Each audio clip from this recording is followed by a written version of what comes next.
पुण्यश्लोक अहिल्यादेवी होळकर यांच्या 300व्या जयंतीनिमित्त आपल्या संस्थेचे अध्यक्ष डॉक्टर अण्णासाहेब डांगे यांच्या लेखनातून प्रगट झालेल्या अहिल्या या काव्यावर प्रेरित नाटक अहिल्या देवी होळकर लोकमाता राष्ट्रमाता अहिल्या देवी होळकर।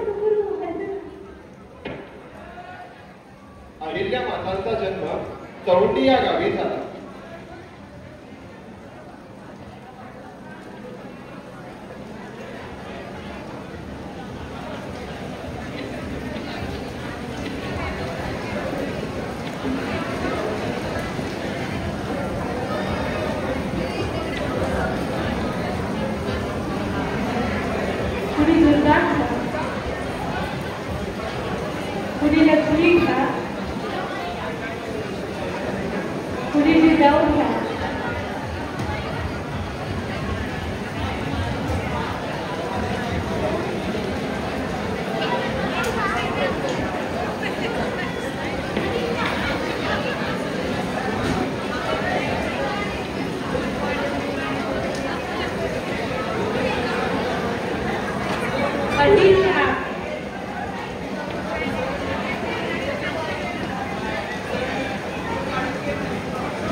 लहानशी अहिल्या गोड हस्त्याचा जरा समजा गाव तिला मानेत गेला। सूर्याच्या किरणांची खेळत होती, तळ हातावर स्वप्नांची रेख काढत होती। मातेच्या कथा पित्याचा आशीर्वाद तिच्या मनात रुजला ज्ञानाचा गोड प्रसाद। लहानपणीचे ते सोनेरी दिवस आजही सांगतात अहिल्या देवीचा जीवन।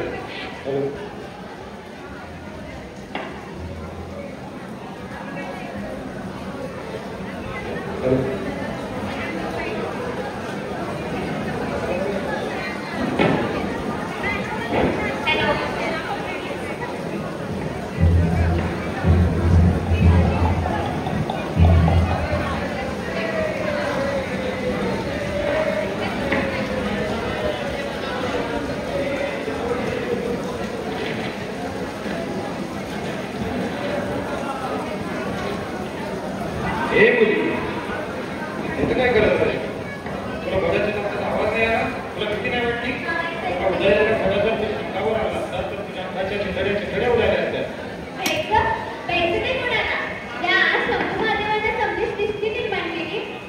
रक्षण करतात। लहान छोटे मोठा त्रास देते, पण आपण जे निर्माण केलं त्याचं रक्षण आपणच केलं पाहिजे ना। म्हणून आपण थोरल्या छत्रपतींचे पाहिजे। देव देश आणि धर्मासाठी जीव पण द्यायला मागं पाहणार नाही आहे। वा मुली, भले शाबास। इतक्या लांब माहिती एवढं शहाणपण कोण तू? म्या मानवते सिंध्या दिले अहिल्या। मला राव तुमच्या घराण्याला तलवार सापडली। अहो ही मुली उद्धार करेल तुमच्या घराण्याचा आणि मालवायचा सुद्धा। साक्षात तुझा भवानी बोलती या मुलीचा तोंड असतो। चल ग मुली, तर खरं दाखवा आम्हाला।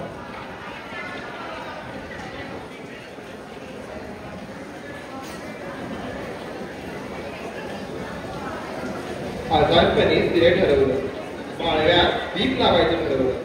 माळव्यात आली होळकर वंशाची राणी, जिच्या सुखासाठी बनली ती पालनहारी।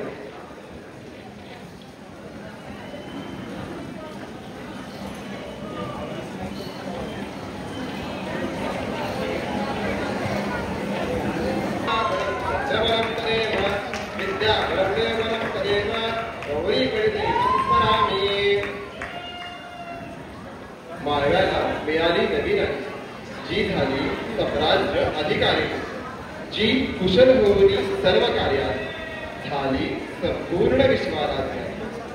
अशा रीतीने माता अहिल्या ह्या होळकर घराण्याच्या सुनबाई झाल्या आणि जणू काही माळव्याचं भाग्यच बरं।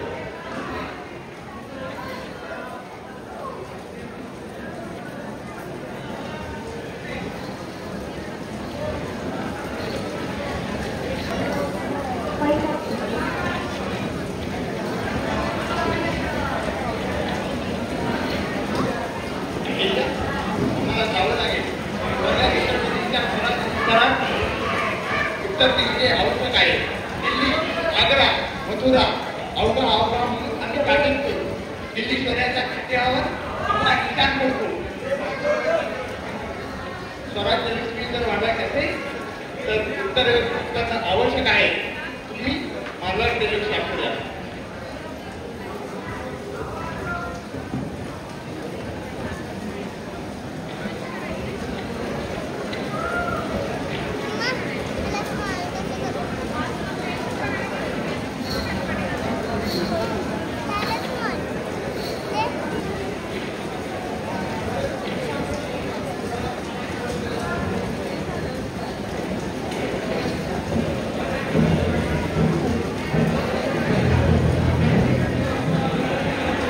हॅलो.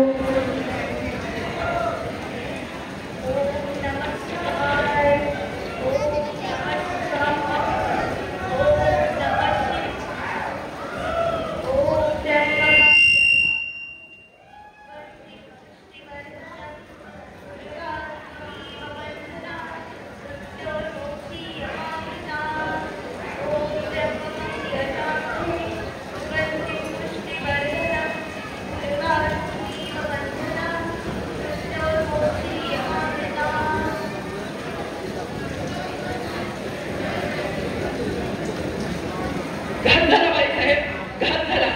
टाकल्या जाण्याना कुंभेरीच्या विद्यार्थी वेळ मरण आलं. मला पळण्यात झाला बाईसाहेब.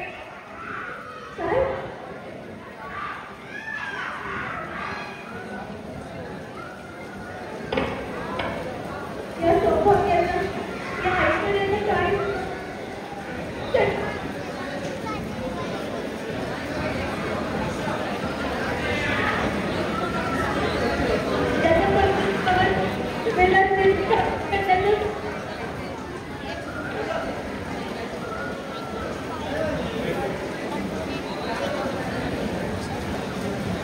या ऐश्वर्याचं, या सौभाग्याचं काय होतं?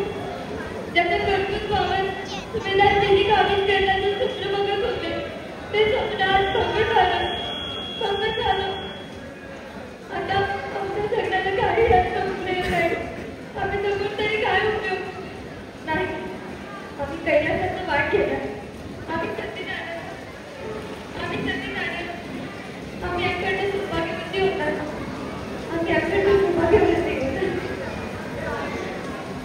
अकस्मात काळाने खेळ म्हणला.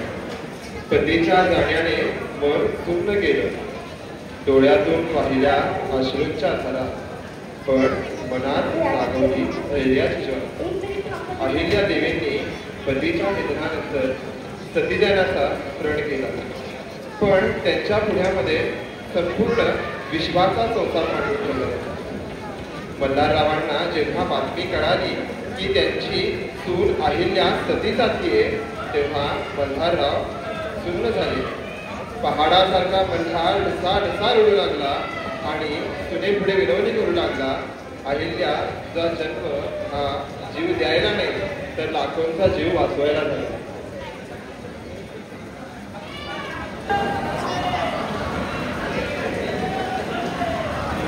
अगं मुली, हा कसला निर्णय?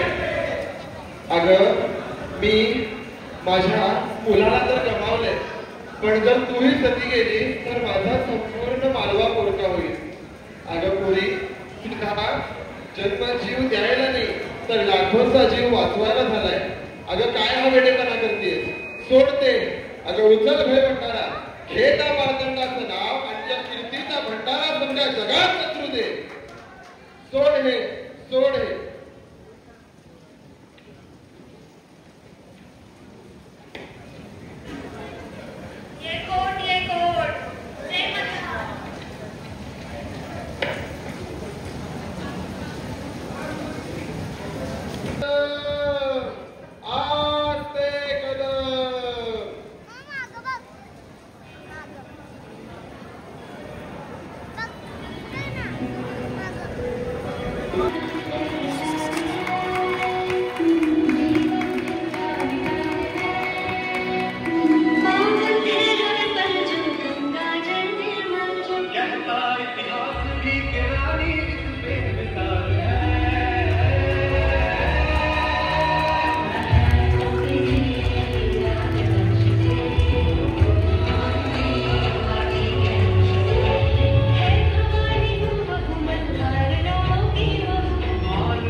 स्वप्न तिचं होतं प्रजेचा हवा उद्धार.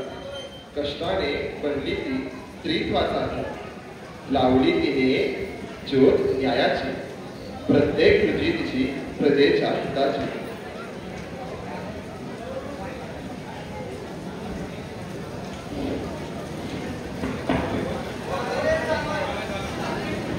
पण अकस्मात काळाने घात केला. धर्म, सत्य आणि प्रजेचा विचार हा त्यांचा जीवन संग्राम बनला. पण राघोबा दादाने सत्तेच्या आकांक्षेने नवाच वाद त्याच्या समोर आणला. माळव्याच्या भूमीवर त्यांनी हुशारीने केली चाल, पण ते विसरणे अहिल्यात आहे धर्म आणि न्यायाची ढाल.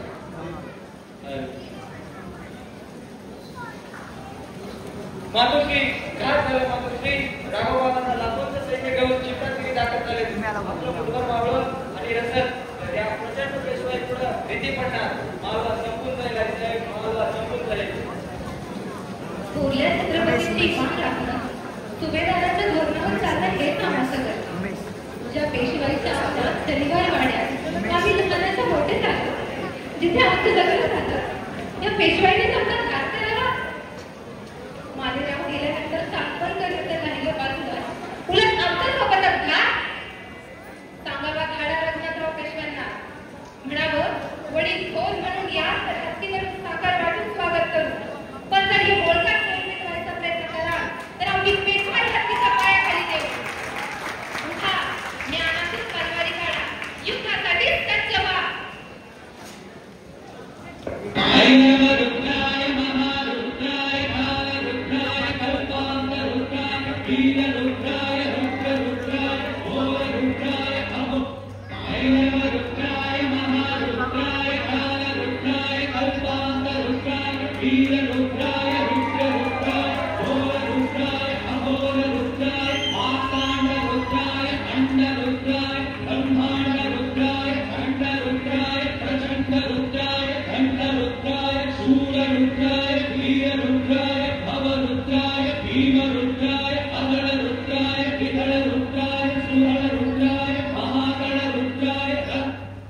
पेशवे अहिल्या मातावर चालून आले होते, पण पेशवांच्या सैन्यामध्ये काहूर बांधलं.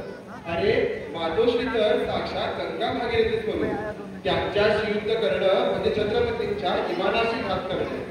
आणि म्हणून पेशवाईच्या संपूर्ण सैन्यानं त्यांची शस्त्र खाली टाकली आणि सैन्य कळवा करू लागलं की आम्ही होळकरांची युद्ध नाही खेळू शकत, कारण होळकरांची युद्ध खेळणं म्हणजे छत्रपतींच्या इमानाशी घात करणं.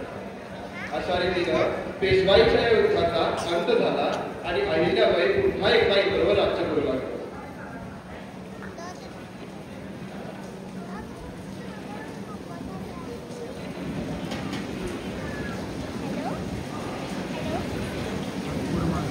मातोश्रीच्या दरबारामध्ये सर्व जाती धर्माच्या लोकांना प्रवेश होता. फक्त हिंदूच नव्हे तर मुस्लिम देखील काही कवी मातोश्रीच्या कविता आणि गाणे करत. या इलाही या इलाही या इलाही या तू ही राजा तू साहे तू ही मेरी माऊली.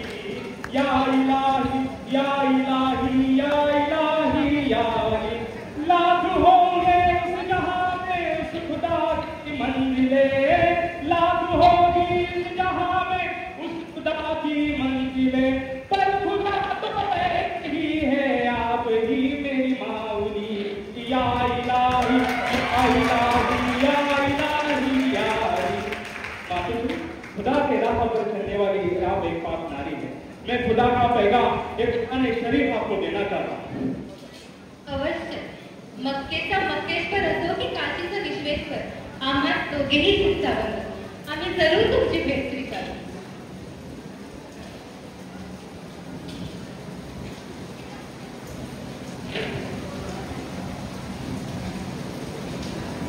आणि आम्ही ही आमची पवित्र गीता तुम्हाला भेट म्हणून देतो. शेवटी पुराण काळ आणि गीता काळ दोघेही मानवतेचा संदेश देतात. या अहिल्याच्या दरबारातून कोणीही बिघडून जात नाही. माझं शासन हे न्याय, विवेक आणि वैराग्याचं उत्तम उदाहरण ठरेल. काशीचा विश्वेश्वर उजळावा, उदयच्या घाट बांधा. गावोगावी तळी विहिरी खोदा, रस्त्याच्या दुतर्फा वृक्षांची लागवड करा, गावोगावी धर्मशाळा बांधा, गावोगावच्या वैद्यांना एकत्रित करा, 12 ज्योतिर्लिंगांची मंदिरे उदंड करा, छिन्न विछिन्न झालेली मंदिरे पुन्हा नव्याने उभी करा, गावोगावच्या वैद्यांना एकत्रित करा, विधवांना मूळ दत्तक घेण्याचा, संपत्ती सांभाळण्याचा अधिकार द्या, कवींना राजाश्रय द्या, लेखकांना लेखनाचा आर्थिक सहाय्य करा, पंढरीचा पांडुरंग, काशीचा विश्वेश्वर, नाशिकचा त्र्यंबकेश्वर, जेजुरीचा मार्कंड हे आमचा माहेरचे वडील घोरचू, त्यांची मंदिरे उदंड करा, आम्हास प्राप्त बाणलिंग काशीत पुन्हा स्थापित करून काशी काविश्वनात पुन्हा जागा करा, माझ्या रांगड्या नगर लेकरांना, मराठी मावळ्यांना त्यांच्या उतरत्या रक्ताचं चीज करू द्या, माझ्या लेकीबाईंची सैन्यात तुकडी निर्माण करा. होळकरांचं शासन हे गादीवर बसून नाही तर घोंगड्यावर बसून राज्य करणारं शासन आहे. या शासनात कधीच हे राज्य करणार नाही. मालवा आमचं लेकरू, प्रजा हेच आमचं अपत्य. या अहिल्याच्या पत्राखाली एखाद्या पाखरालाही गालबोट लागणार नाही. शेवटी हा शंभू महादेवच या मूर्खाचा मालक. शेवटी शेवटच्या श्वासापर्यंत जेव्हा प्राण असेपर्यंत हे होळकर विशाल असं म्हणतात अविरत पटकन ठेवेल या लिहिल्या. शेवटी आम्हाला कर्तव्य ते एकच, सर्वे सर्वे संतु निरामया, सर्वे भद्राणि पश्यन्ति, मा कश्चित् दुःखमाप्नुयात्, मा कश्चित् दुःखमाप्नुयात्. पुण्यश्लोक एकच झाली. गर्वजिता प्रत्येक मराठी म्हणाला ती फक्त माता अहिल्या झाली, ती फक्त माता अहिल्या झाली. जय देवी जय अहिल्या माते, जय देवी जय देवी जय अहिल्या माते, भारतंदी जय अहिल्या माते, जय देवी जय देवी जय अहिल्या माते, जय देवी जय देवी जय अहिल्या माते.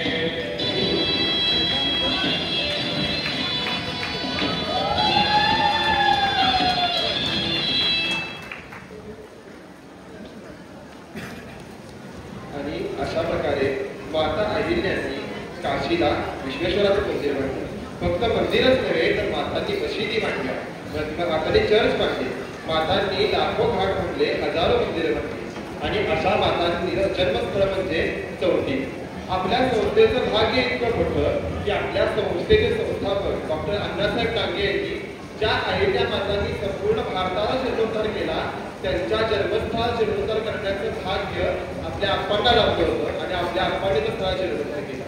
इतकंच नव्हे तर आपल्या आप्पांनी ज्या अहिल्या मातांनी फक्त महाराष्ट्रात नव्हे तर मध्य प्रदेश, इंदोर अशा ठिकाणी जिथं जिथं मंदिरं बांधली, जिथे शाळा बांधल्या होत्या अहिल्या मातांनी, तशा पद्धतीनं चौंडी या ठिकाणी जाऊन पहिल्यांदा शाळा बांधण्याचं काम आपल्या आप्पांनी केलं होतं. आणि माता अहिल्या जिवंत असताना जे कवी परमानंदांनी काव्य लिहिलं होतं ते त्यांच्यावर शेवटचं काव्य होतं. पण माता अहिल्यांच्यावरती काव्य होणं, ग्रंथ होणं हे कुठंतरी मागं होतं. आणि ते पूर्ण करण्यासाठी की काय जणू आपल्या आप्पांचा अवतार कार्यच ते आहे. या अर्थानं आप्पांनी ज्या पद्धतीनं वाल्मिकींनी रामायण लिहिलं होतं त्या पद्धतीनं आपल्या आप्पांनी गीत अहिल्यान लिहिलंय.